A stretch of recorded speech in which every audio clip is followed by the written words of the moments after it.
你有没有发现一个极其可怕的事实？你越是着你现在的痛苦，你的痛苦就越庞大。你越是害怕失去什么，你就失去得越快。你越是想要抓住一点安全感，那种不安全感就离你越近。这不是什么玄学，也不是什么神秘主义的恐吓，这是非常真实的宇宙运行规律。很久以前有人说过一句话，当你凝视深渊的时候，深渊也在凝视你。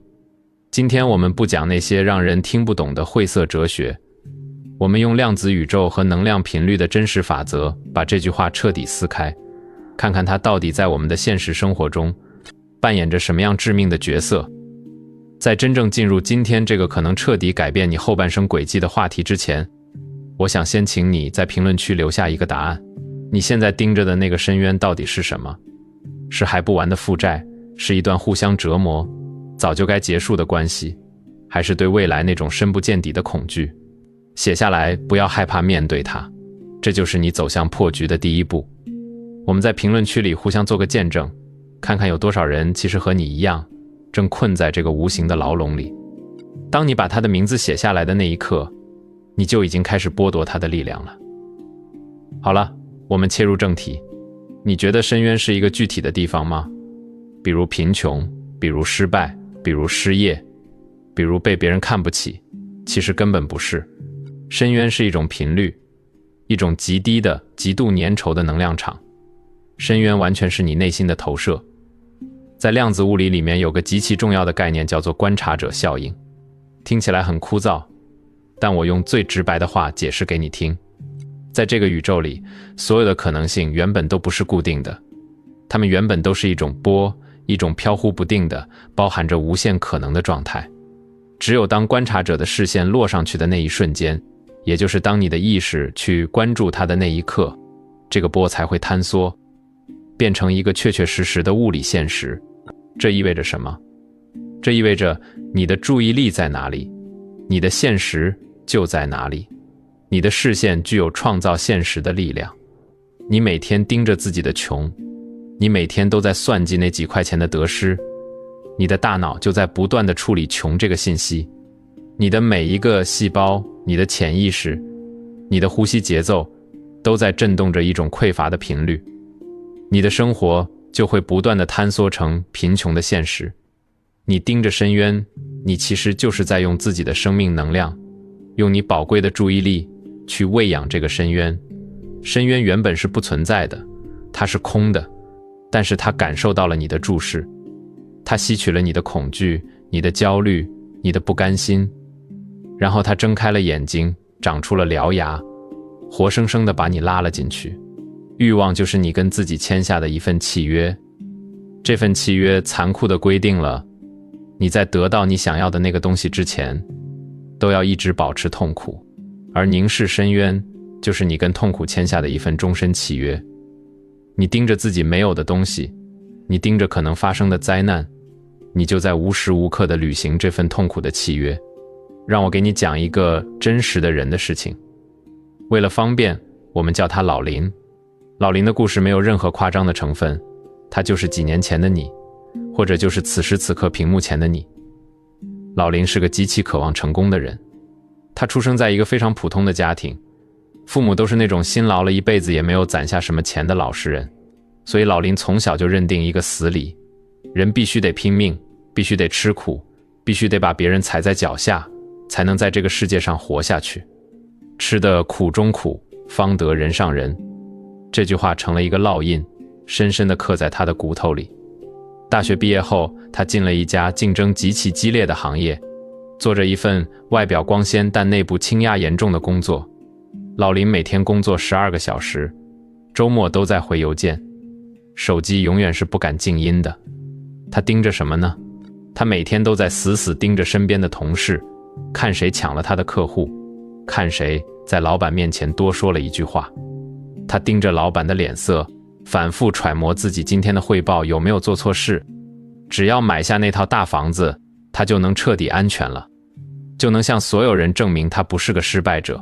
老林觉得自己在努力向上爬，他觉得自己是个奋斗者，但他根本不知道，他其实是在玩一场注定会输的零和游戏。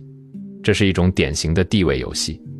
在地位游戏里，有人赢就必须有人输，你要往上爬一步，就得把另一个人踹下去。这种游戏里没有创造，只有掠夺和防备。在那几年的时间里，老林的生活表面上越来越好，但他的内在早就变成了一个巨大的深渊。他确实赚到了一些钱，换了车，但他彻底失去了睡眠，他的胃出了严重的问题，每天都要吃药才能压住那种痉挛的疼痛。他对妻子和孩子毫无耐心，每天回到家就像个火药桶，因为他觉得在外面已经耗尽了所有的力气，他觉得家里人根本不懂他有多累。老林一直在凝视着他的焦虑，他的竞争对手，他对未来的恐惧，而这些东西也在毫不留情地凝视他。深渊慢慢爬上了老林的脸，他的眉头永远是紧紧皱在一起的，他的眼神里充满了戒备和疲惫，他身上散发着一种让人想要远离的低频能量，谁靠近他都会觉得压抑，觉得喘不过气来。有一天，老林在开车去公司的路上，那是一个很平常的早晨，堵车堵得很厉害。老林看着前面红红的尾灯，脑子里还在盘算着等会儿要怎么对付一个难缠的客户。突然，他感到一阵极其剧烈的心悸，心脏像是被人狠狠捏住了一样。他满头大汗，双手发抖，拼尽全力把车停在路边，打开车门，大口大口地喘气。在那一刻，他靠在方向盘上，看着车窗外来来往往面无表情的人群，突然觉得一切都彻底失去了意义。他拼命对抗的那个世界，那个深渊，不仅没有被他打败，反而已经把他整个人吞噬了。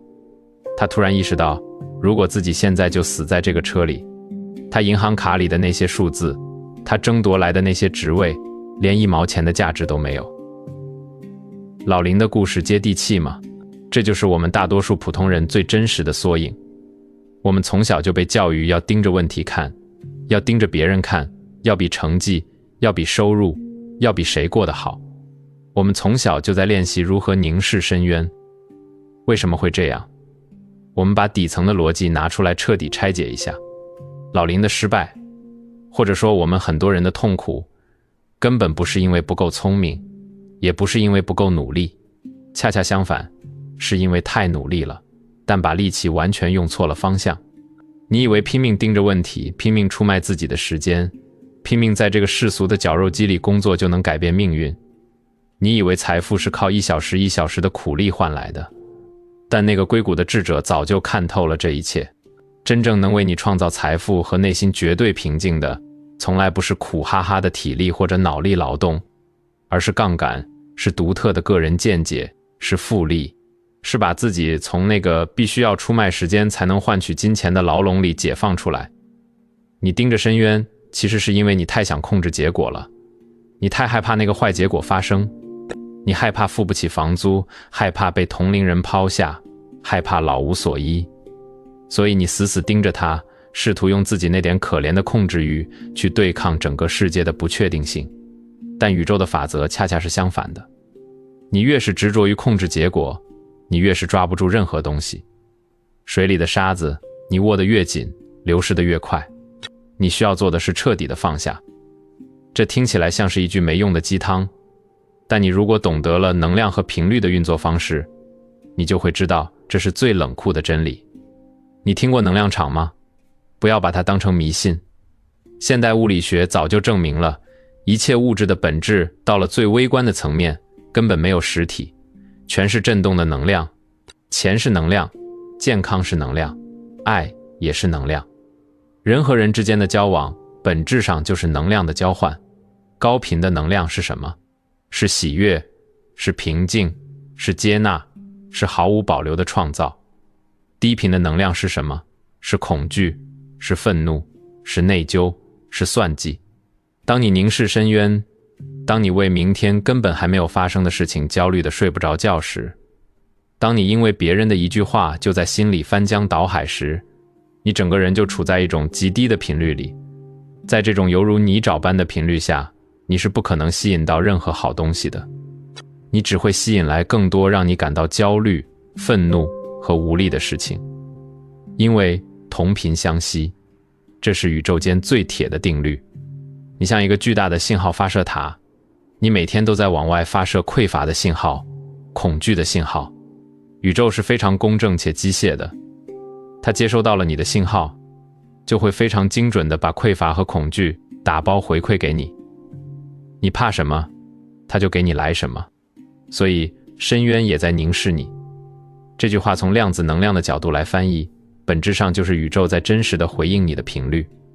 你给了深渊多少关注，深渊就还给你多少黑暗。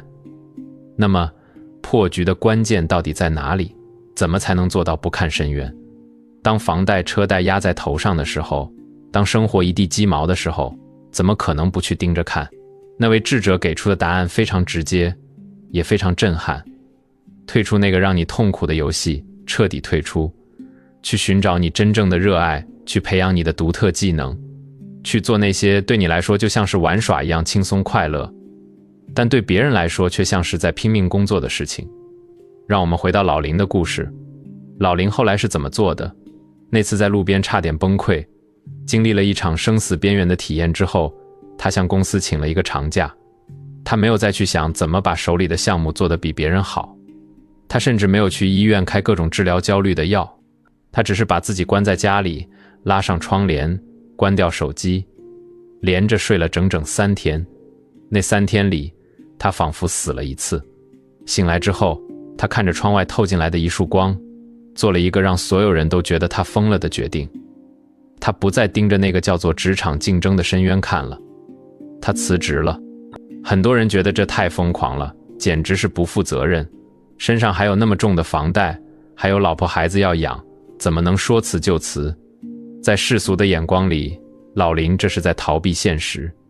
但老林在那个濒死的瞬间明白了一个最痛的道理：如果他继续盯着深渊，如果他继续玩那个地位游戏，他失去的不仅是这份工作，不仅是存款，他会失去自己的命，失去家庭，失去作为一个活生生的人去体验这个世界的资格。老林开始安静下来，他开始回忆自己这半辈子到底有没有什么事情是自己真正想做的。他发现自己其实从小就很喜欢研究木工，喜欢木头的纹理，喜欢那种粗糙的木块在手里经过打磨，慢慢变成一件光滑温暖的家具的那种踏实感。于是他开始在自己家的车库里做木工。刚开始他毫无目的，没有任何商业计划，纯粹就是为了让自己那颗狂躁的心静下来。这其实就是在做最深刻的调频。他没有去对抗焦虑，他只是把自己的注意力从恐惧和竞争转移到了纯粹的创造上。当他在做木工的时候，他不需要和任何人比较，他不关心别人怎么看他，他完全沉浸在爆花的香气里，沉浸在打磨的沙沙声中，他完全活在了那个当下的时刻里。他甚至没有想过要靠这个手艺赚钱，他只是在极其贪婪地享受那个专注的过程。奇妙的事情在这个时候发生了，这是无数次被验证过的奇迹。当你不再为了一个功利的结果而焦虑，当你把全部的生命能量都放在当下的创造上时，当你不再玩零和游戏时，你就进入了一场正和游戏。在正和游戏里，你创造了价值，同时你也在滋养你自己。老林做出的木工家具有一种非常特别的温度，那不是流水线上冷冰冰的工业品，那里面带着他重获新生的平静能量。他把这些家具拍下来，发到网络平台上。刚开始只是简单的分享，记录自己的生活，慢慢的开始有人在评论区问他这个桌子卖不卖，那个椅子能不能定制。后来找他定制的人越来越多，他建立了自己的一个小品牌。他没有去租昂贵的写字楼，也没有雇佣一堆人去搞复杂的管理，他只是一个人在自己的车库里，利用网络这个对所有人公平开放的免费杠杆，让世界各地的人都能看到他的作品。老林现在的收入并没有比以前在公司当高管的时候高出10倍、100倍，甚至有时候还不稳定。但他拥有了以前想都不敢想，花多少钱都买不到的东西，绝对的平静和自由。他每天睡到自然醒，不需要被闹钟惊吓。他泡一杯茶，走进车库，闻着熟悉的木头香味，开始一天的创造。他不再盯着任何深渊了。以前他那满是红血丝、充满防备的眼睛，现在变得很亮、很清澈，整个人散发着一种平静而充沛的能量。别人靠近他会觉得很舒服，很想和他聊天。你看，这就是那位智者反复强调的，财富和幸福从来都不是天上掉下来的，它们都是一种可以通过练习得到的技能。当你不再凝视深渊的时候，深渊就真的消失了。因为深渊没有任何实体，它的所有燃料，它的全部养分，就是你的恐惧和关注。你不看它，它就被活活饿死了。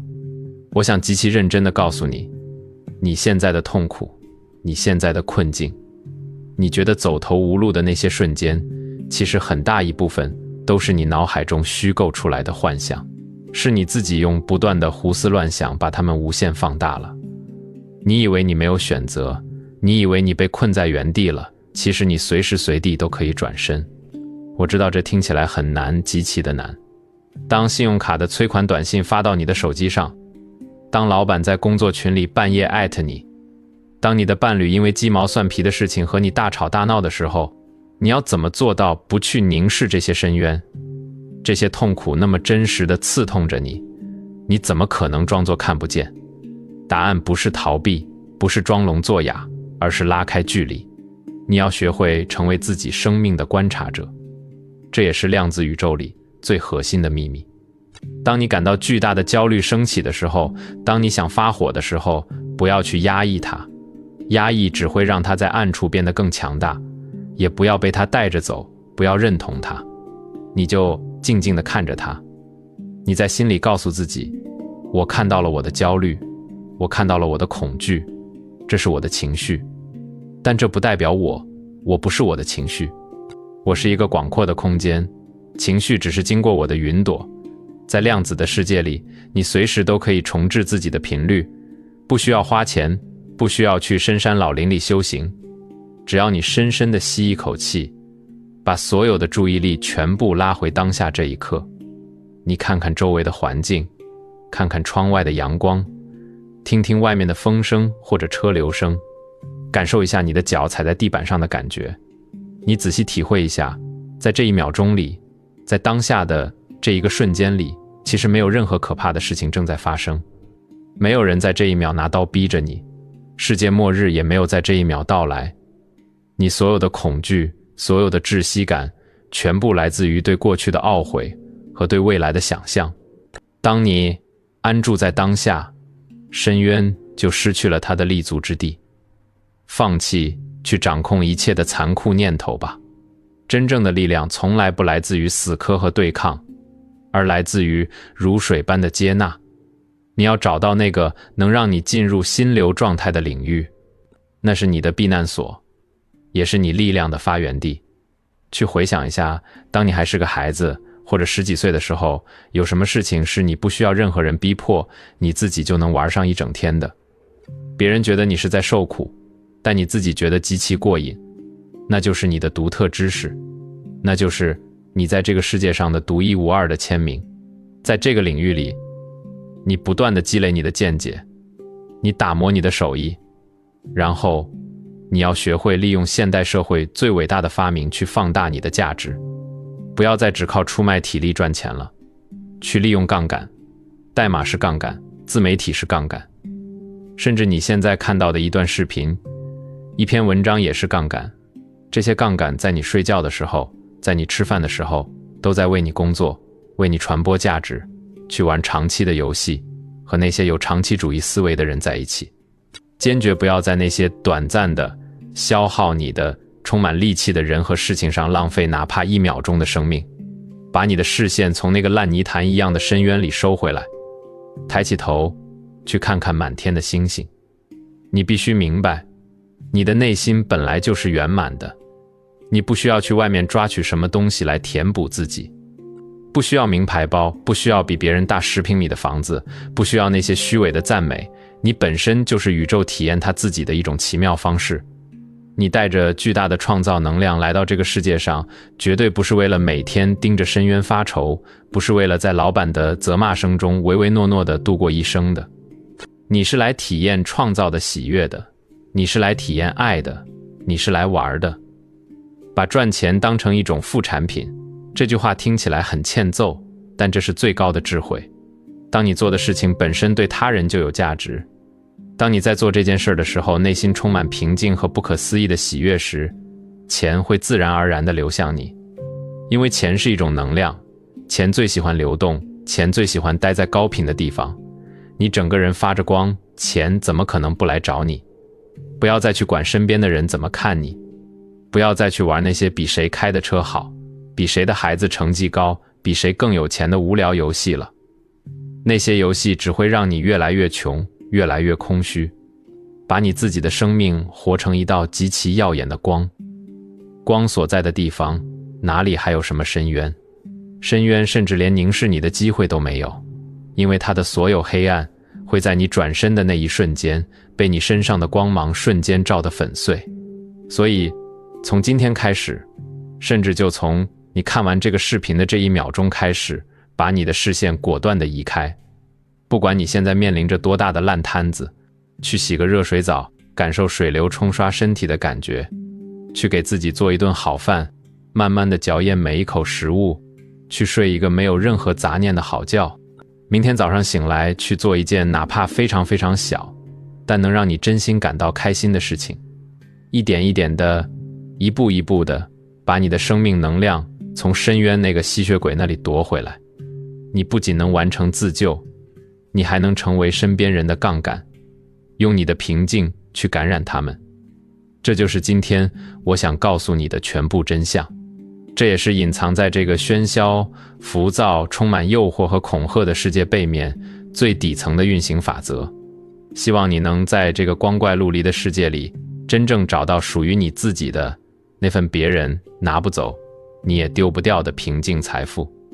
如果你觉得今天的内容没有浪费你的时间，如果你在这个试图把你撕扯成碎片的算法世界里，在这里找到了一点点光，让你有一种从深渊的泥潭里探出头来，深深呼吸到一口新鲜空气的畅快感，请务必帮我按下一个赞，不要小看这个动作。